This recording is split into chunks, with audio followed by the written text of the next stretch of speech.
일단은 SJS님이 말씀하신 엑스비아 출시된 배경을 말씀드리자면 그렇게 이해하시면 돼요. 엑스비아를 사용하는 고객이 누군지를 생각하시면 됩니다. 보면은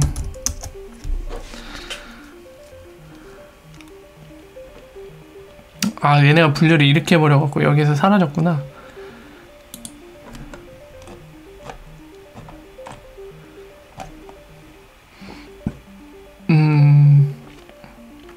얘네가 분류를 따로 해갖고 그러면은 여기서도 뺐네? 아니 이 친구들이? 아니?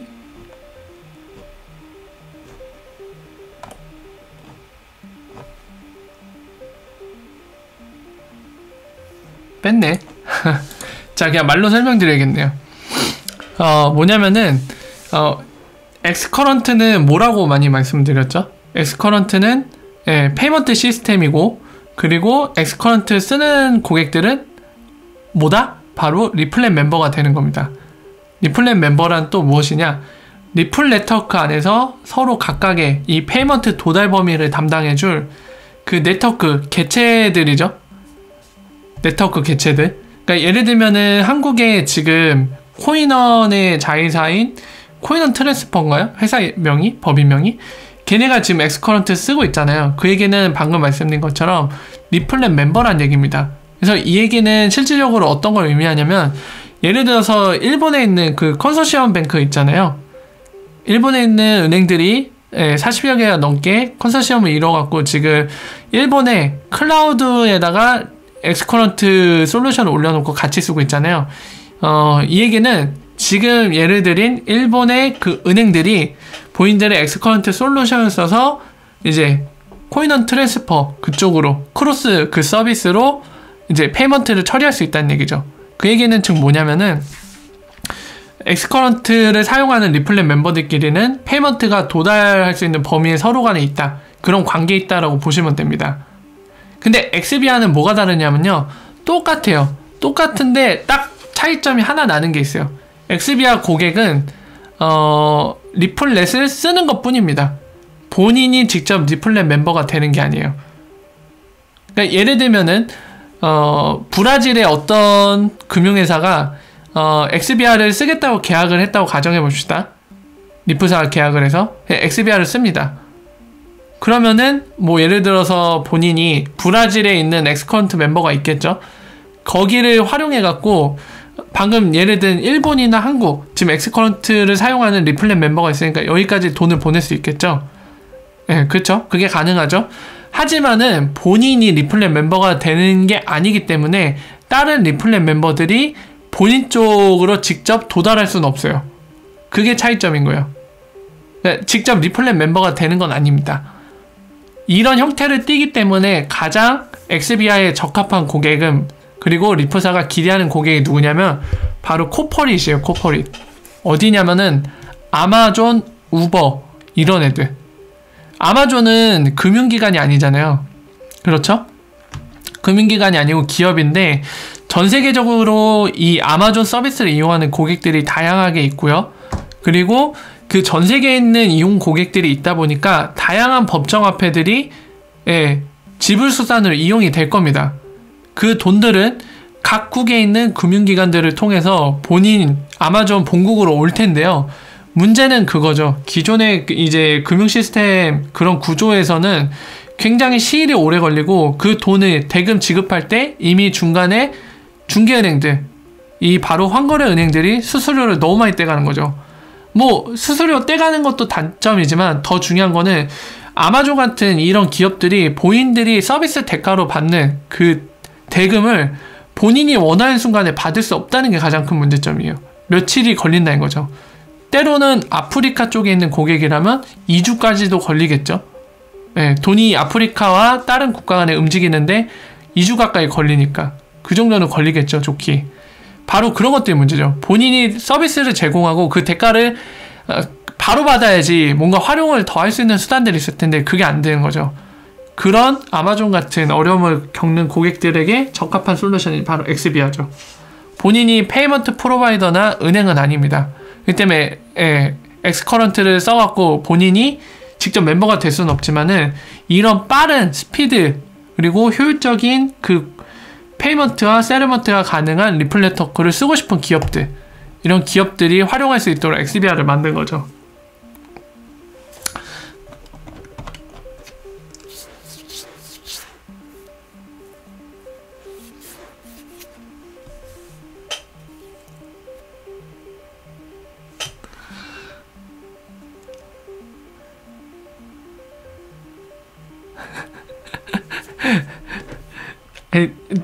춘식님, 저 궁금한 거 하나 있는데 혹시 그거 말씀해 주실 수 있나요? 실례가 안 된다면 진짜 진심 궁금한 건데 혹시 연령대가 어떻게 되세요? 제 연세라고 물어봐야 되는 그 정도까지는 아니시죠?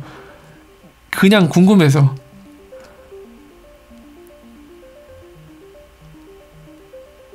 연세라고 혹시 제가 질문을 드려야 되나요? 뭐 답변하기 어려우신 거면은 말씀 안 해주셔도 됩니다. 연세라고 질문 드려야 되나요? 제가 그러면 궁금한 거 하나만 더 여쭤봐도 돼요? 혹시 이렇게 술 한잔 하시고 오신 적 많이 계신가요?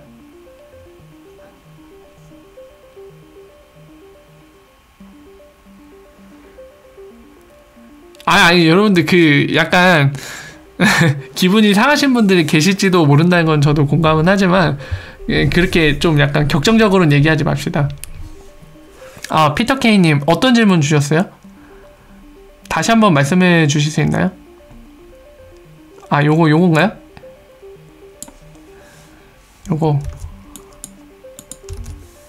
요거요? 이 질문 맞죠? 아니에요. 춘식님 지난번에 저랑 약속했잖아요. 저 미워하지 않습니다. 어떤 방식으로 이루어지나요? 만약에 기술력만 사용한다면 그것도 가능하네. 기술력만 사용한다는 게 어떤 의미일까요? 좀 더 디테일을 가미해서 질문 주시면 좋을 것 같아요. 기술력만 쓰는 게 어떤 그림을 두고 말씀하신 건지 구체적으로.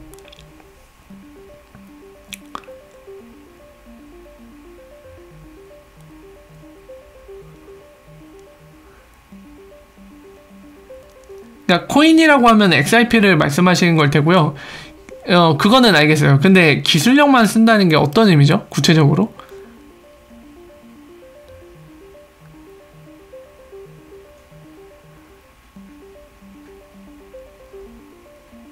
엑스커런트만 쓰고 엑스라피드 안 쓴다고요? 그러니까 페이먼트 시스템만 쓰고 세르먼트 시스템은 안 쓴다는 말씀이신 거죠? 그 의미세요? 뭐 그럴 수도 있겠죠. 그럴 수도 있겠지만은 제가 어떻게 설명드릴까요? 그러니까 지금 질문 주시는 게 세르먼트 솔루션인 세르먼트 디지털 에셋인 XRP를 안 쓰고 금융기관과 그리고 그 밖에 페이먼트 프로바이더, 그 밖에 고객들이 리프사가 만든 엑스커런트 바로 페이먼트 시스템만 쓸 수도 있지 않느냐, 뭐 이런 식의 질문인 것 같아요. 가능성만 놓고 보면은 가능하죠. 아니, 변동성이 커서 문제가 아니라 그렇게 이유를 생각하신다면 굉장히 잘못된 접근이에요. 왜냐면은 지금 그런 이유로 그렇게 생각하신다는 얘기를 한다는 거는 페이먼트 시스템과 세르먼트 시스템 차이점 자체를 모르시는 거예요. 그러니까 지금 이거를 정확하게 이해하려면 페이먼트와 세르먼트 차이점을 알고 가야 돼요. 엑스커런트는 페이먼트 시스템입니다. 그리고 XRP를 쓰는 엑스라피드 또는 나중에 직접 은행들이 보유를 직접 해갖고 이제 세르먼트로 쓰게 되면은 바로 엑스라피드나 방금 말씀드린 얘는 세르먼트 쪽이에요. 이게 둘이 달라요. 전혀 다른 영역이에요.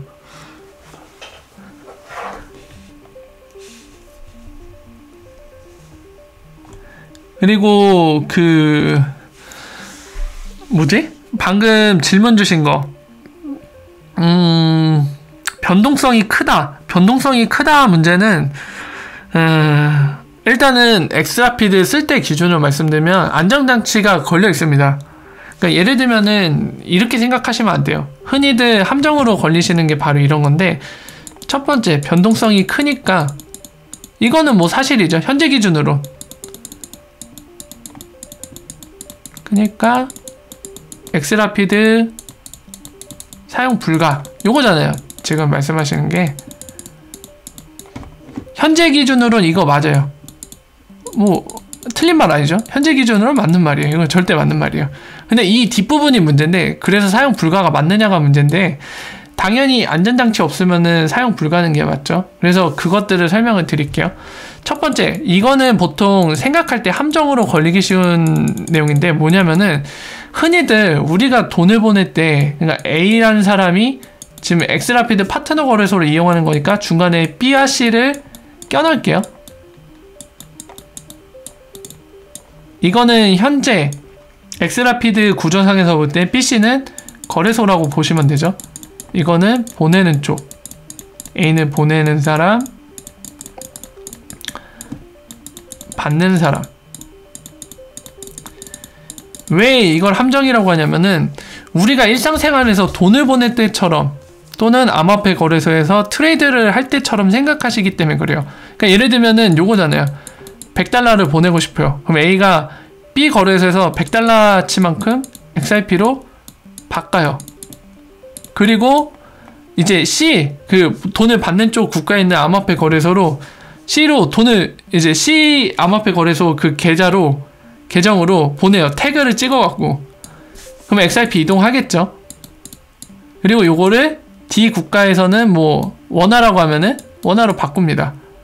그래서 D한테 전달할 텐데 과연 이게 100달러만큼 그대로 유지할 수 있느냐가 문제잖아요. 이거 하고 있을 때 심지어는 B에서 딱 샀는데 바로 막 한 10% 하락해갖고 초칠 수도 있는 거잖아요. 그죠?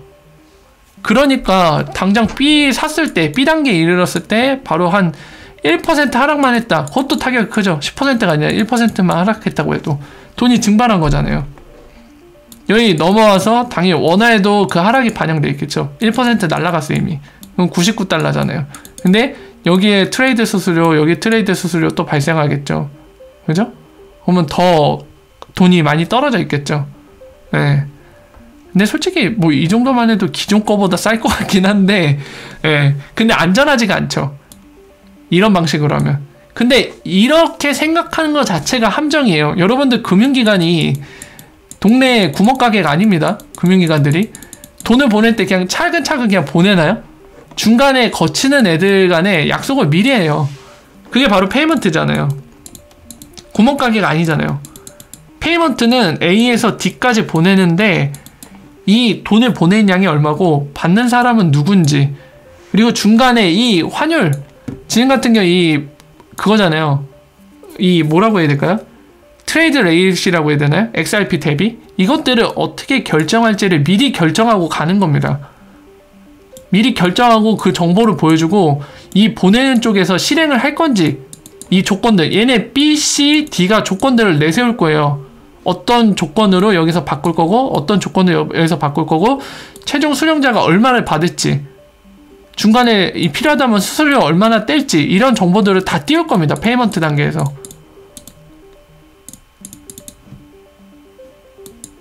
그걸 확인하고 이 보내는 쪽이 오케이 할 거면 오케이 누르는 거잖아요. 그러면 이거 일종의 계약이에요. 오케이 누르는 순간 이 조건들을 띄워줬고 오케이를 누르는 순간에 그 조건대로 가는 겁니다. 애초에. 개개인들이 막 돈을 주고받을 때처럼 생각하는 것 자체가 함정이에요. 얘는 계약에 움직이는 금융기관입니다. 이런 시스템적인 구조를 갖고 움직이기 때문에 애초에 이런 것 자체, 이런 발상 자체가 맞지가 않아요. 그리고 중요한 건 또 뭐가 있냐면은 안전장치가 또 걸려있다는 거죠. 저렇게만 하면은 금융기관들이 너무 리스크를 많이 안아요. 그러니까 저 구조 자체가 중간에 B, C 얘네가 변동성 리스크 다 감당해야 되거든요. 그잖아요. 저 구조로 가면은 BC가 너무 불리해요. 암호화폐 거래소들이. 변동성 리스크 그대로 가져가줘야 된단 말이에요. 그래서 엑스라피드 안전장치 두 가지 걸어놨습니다. 첫 번째, 보통은 1분 내로 거래가 성립이 안 되면, 그러니까 1분 내로 거래가 성립이 안 된다는 건 뭐냐면은 페이먼트 이 돈을 보낸다고 저 정보를 띄웠어요. 그럼 BC, D까지 해갖고 다 조건을 띄우겠죠. A한테, 보내는 쪽한테 정보를 띄웁니다. 근데 얘가 이럴 수도 있잖아요. 수락을 계속 안 눌러. 일부러 기다려. 떨어질 것 오를 것 같으니까, 아니죠. 떨어질 것 같으니까, XRP가 하락할 것 같으니까, 일부러 59초까지 기다립니다. 또는 2분까지 기다려요. 59초 말고 2분이라고 했대. 2분, 10분 막 기다려요. 정보 띄워놓고 계속 기다려. 10분 뒤에 떨어질 것 같으니까. 그럼 본인 이득이잖아요. 계속 기다렸다가 수락을 10분 뒤에 눌러요. 근데 이 사람 예측대로 가격이 하락했단 말이에요. 근데 얘는 10분 전에 떨어지기 전에 조건으로 다 올려놨단 말이에요. 그럼 얘네가 너무 리스크를 많이 안 해야 되잖아요. 그래서 뭐냐면 안전장치로 1분 내로 A가 오케이 이 거래를 성립시키지 않으면 캔슬되게 해놨어요. 캔슬레이션 되게 해놨단 말이죠. 그러니까 1분 내로 가격이 이런 방식으로 설명 안 되는데 제가 방금 말씀드리던 방식이 좀 적합하지 않아서 지금 말을 하기 전에 고민하다가 다시 말씀드린 거예요. 그러니까 1분 내로 거래 성립을 안 하면 캔슬되게 됐기 때문에 1분을 넘어가는 거에 대해서는 볼라틸리티 리스크 자체를 없애버린 거예요. 그러면 이제 문제가 뭐냐? 1분 내로 갑자기 변동돼갖고 리스크 안 와버리면은 어떡하냐? 1분 내로 정말 너무 극단적인 상상이지만은 극단적인 경우지만 만약 한 80% 하락하면 이거 도대체 누가 책임질 거냐? 오르는 건 상관없어요. 오르는 건 상관없는데 내려가는 게 항상 문제입니다. 올라가면은 얘네만 좋은 거지 뭐 중간 애들. 올라가는 것도 사실 문제예요. 올라가는 것도. 그러니까 볼라틸리티 자체가 문제예요. 올라가든 내려가든. 자, 극단적인 경우로 80% 하락을 예를 듭시다. 그러면 이걸 어떻게 되는 거냐? 이게 되게 궁금하시잖아요. 1분 내에 대해서는 가격 변동성 발생하면은 뭐 대책이 없으면 이거 구멍 아니냐 이렇게 말씀하시잖아요. 다행히도 여기에 대해서도 해답을 제시하고 있습니다. 저는 약간 의외의 해답이라고 생각을 하는데요. 변동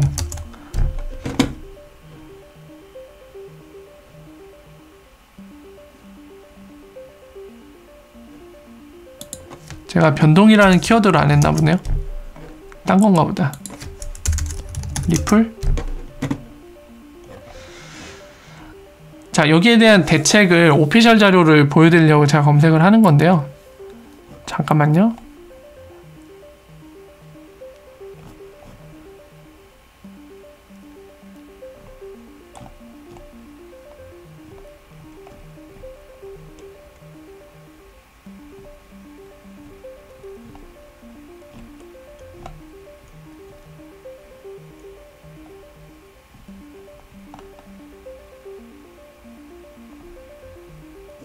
여기 있다. 찾았다.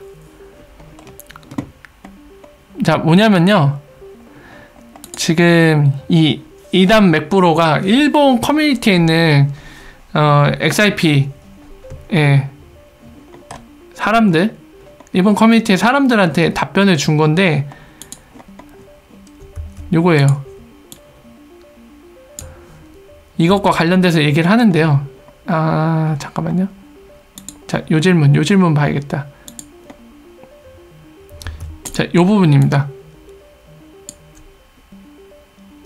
만약에 엑스라피드를 쓰다가 저런 안정장치가 있는데도 아까 같은 극단적인 상황이 발생해서 손실이 있을 경우 이 비용에 대해서는 어떻게 처리할 것이냐 이 질문을 했는데 리프사가 대신 해주냐 했을 때 당신이 맞다고 답변했어요. 이 리프사 직원, 당시에는 직원이 아니지만 그래도 리프사에서 있었던 직원이죠. 심지어 코발트라는 아까 설명드린 그 알고리즘 제안자, 현재는 코회사에 있지만 그 사람이 공식적으로 답변한 겁니다. 그러니까 저런 안전장치에도 불과하고 만약에 혹여라도 손실이 발생한다, 리프사가 대신 비용을 지불합니다. 리프사에서 보상이에요. 그러니까 저에게는 어떤 의미냐면은 자신 있다는 겁니다.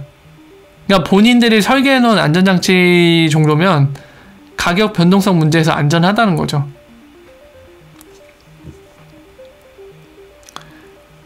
그러니까 혹여라도 저런 극단적인 상황이 발생했을 때 그래도 문제지 않느냐 이 질문에 대해서는 이 공식 답변으로 답이 될 것 같네요. 사실 그렇기 때문에 가격 변동성이 문제가 되진 않습니다. 최종적인 안전장치도 있잖아요. 이렇게 알고리즘 안전하게 짜서 하는 건데도 불구하고 혹여라도 손실이 발생하면 우리가 대신 비용을 지불하겠다 그거잖아요. 마치 그것과 비슷한 맥락이죠. 지금 같은 경우는 예를 들면은 어떤 특정 제품을 파는데 본인들이 진짜 자신 있다 했을 때 약간 음식 파는 곳도 약간 그런 데 있잖아요. 야, 혹여라도 네가 맛이 없다고 얘기한다면 그거 비용 안 받을게, 공짜로 줄게 그냥. 이거 자신 있을 때 하는 얘기잖아요. 네.